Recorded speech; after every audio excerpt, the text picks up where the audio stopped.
Dysentery में भी आपके डिफरेंट डिफरेंट प्रॉब्लम्स है, जो हाइपर पैरामीटर्स है, परफेक्ट नॉलेज रखा हाइपर पैरामीटर्स पे कि जो भी आप हाइपर पैरामीटर ट्यूनिंग कर रहे हो कि हर एक hyper parameters, minimum sample split हो, लीफ हो, मैक्सिमम डेप्थ हो, जितने भी पैरामीटर्स है आपको इन डेप्थ आने चाहिए। मीन्स उसमें कहीं भी कंफ्यूजन, जो आप एल्गोरिथम यूज कर रहे हो तो उसमें एक्सक्यूज नहीं दे सकते हो कि मैंने तो ये ट्राई नहीं किया। ठीक, तो आपको इसलिए नॉलेज चाहिए मीन्स उस एल्गोरिथम्स का, इसलिए चार ही एल्गोरिथम सेलेक्ट करना है जो आपको परफेक्ट लग रहे हैं। ऐसा नहीं कि हर टाइम आप यही algorithm, you can choose the naive base algorithm also.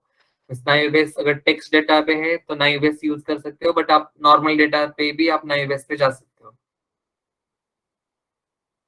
End then select one algorithm and उसके साथ आप डिप्लॉयमेंट के लिए जा सकते हो।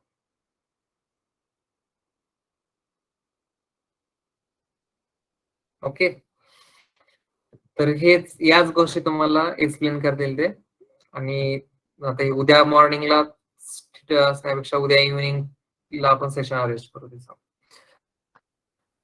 नाहीतर हे जे प्रॉब्लेम्स आहेत तर मी पूर्ण एंड टू एंड, मी अजून पण सांगते की एंड टू एंड मी पण घेईल, पण त्याच्या आधी तुम्हाला इम्प्लिमेंटेशन, कारण मी जर इम्प्लिमेंटेशन करत बसलं तर त्याला 7-8 तास लागतील, तेवढा टाइम भेटणार पण नाही।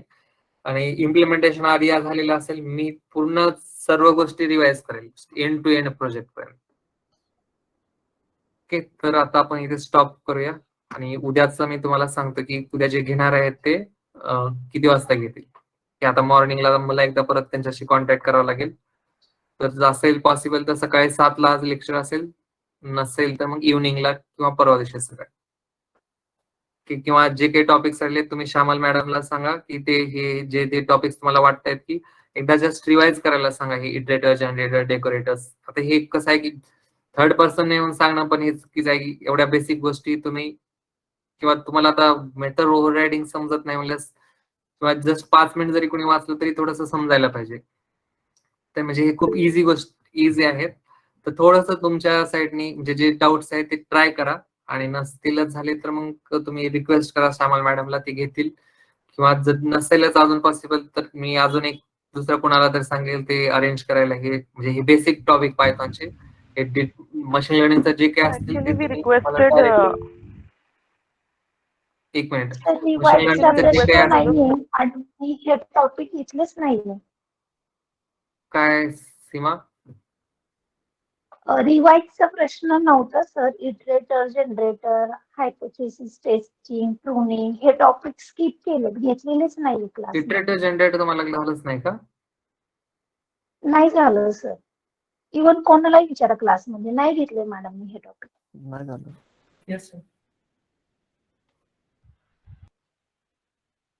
ओके, ठीक आहे। मग इटरेटर जनरेटर सर मग एक सेशन घ्यावंच लागेल। ठीक, तरी हे मी श्यामल मॅम सोबत एकदा डिस्कस करतो की त्यांनी घेतले नसतील तर तुम्ही त्यांना घ्यायला सांगते, की कारण हे लागतीलच तुम्हाला इटरेटर, जनरेटर, डेकोरेटर। जेव्हा तुम्ही पायथॉन डेव्हलपरचा इंटरव्ह्यू देता त्यावेळेस ते मॅन्डेटरीच आहे। आणि मशीन लर्निंग मध्ये जे काही डाऊट्स असतील तुम्ही मला डायरेक्टली विचारू शकता त्या क्लासमध्ये, नेक्स्ट माझा जेव्हा असेल का।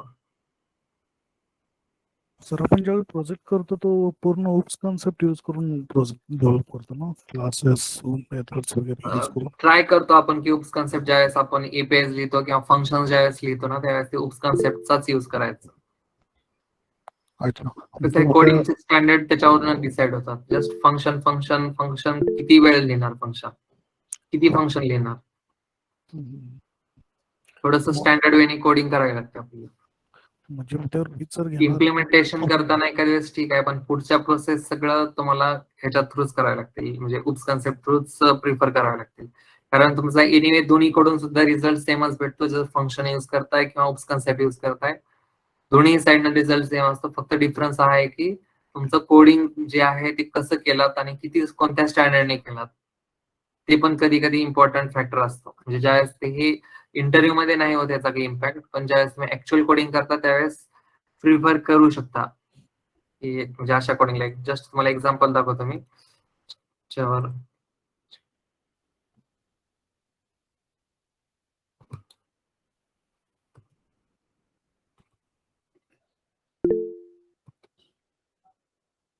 की हे जे क्लासेस आहेत हे सर्व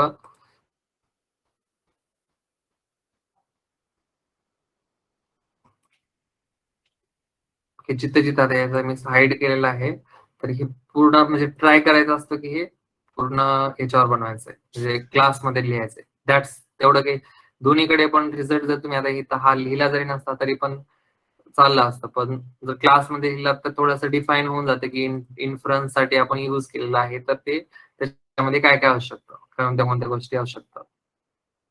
आता हे डायग्नोस्टिक आहे, तर हे त्याच्यामध्ये confuse images all that things will be here, की ती क्लासच बनवलाय कन्फ्युज इमेज फाइंड आउट करण्यासाठीचा, तर ते त्याच भेटतील ते इमेजेस. म्हणजे याच्यामधून आता याच्यात 5-6 फंक्शन असू शकतात. पुन्हा हे आता इव्हॅल्युएशन तुम्ही सर्वच जण करता, पण इव्हॅल्युएशन जर आपण हे जर प्रॉपर याच्यामध्ये ठेवलं, ऍक्युरेसी रिपोर्ट आहे, ROC स्कोर्स आहे, जर असं जर प्रॉपर ठेवलात किंवा कन्फ्युजन मॅट्रिक्स प्रिंट करायचं for the multi class classification, तर कसं करायचं.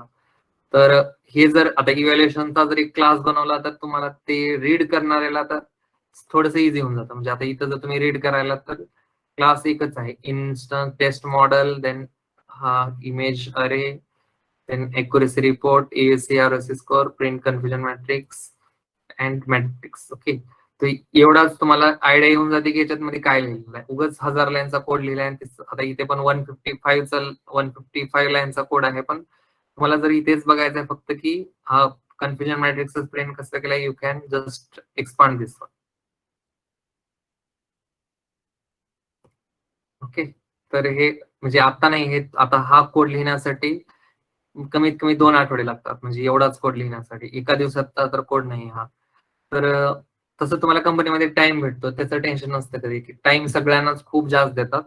फक्त आपल्याला ते जेवढं आपल्याला स्प्रिंट मध्ये अलोकेट झालेलं आहे त्याच्यानुसार काम करायचं असतं.